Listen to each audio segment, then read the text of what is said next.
સવાર સવારમાં મેં મારું અને સાગરે એનું કામ સંભાળી લીધું, પણ એ શું ક્યાં ગઈ? એટલે હું બહાર જોવા આવી કે એ શું ક્યાં ગઈ. પણ એ શું તો જો ગાડીમાં છુપાઈને બેસી ગઈ છે. મને જોઈ અને કે મમ્મા મારે બહાર આવવું છે, એટલે મેં એને બહાર નીકાળી. તો પછી કે ના મારે અંદર જ રહેવું છે, મને અંદર વધારે મજા આવે છે. અને સાગર કે મને ગાડી સાફ કરવા માટે એક નેપકિન આપ. તો એને નેપકિન આપવા ગઈ તો મને જ ગાડી સાફ કરવા લગાડી દીધી જો. એટલે પછી હું તો લાગી ગઈ ગાડી સાફ કરવા માટે. મારા કરતા તો સાગરને ગાડીની વધારે ફિકર હોય છે. No, no, no, no.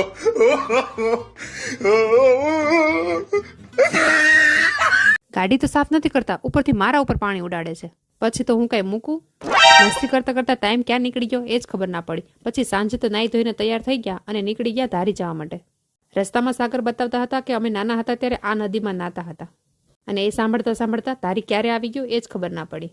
ચલો આજે કોમેન્ટ જરૂરથી કરજો, ધારીથી કોણ કોણ મારા વિડીયો જોવે છે. પછી રાત્રે લેટ થઈ ગયું હતું એટલે એશુએ આઈસ્ક્રીમ મંગાવી, પણ મને આઈસ્ક્રીમ ના ભાવે, મને તો બદામ શેક જ ભાવે, એટલે મેં બદામ શેક પીધો. પછી તો પાછા નીકળી ગયા ઘરે જવા માટે. તો રસ્તામાં તો જો આ દેખાઈ ગયું.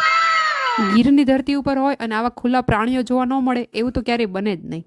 અને અહીંયા બોર્ડ પણ મારેલા છે કે આ રસ્તા ઉપર જંગલી જાનવરો જોવા મળે છે.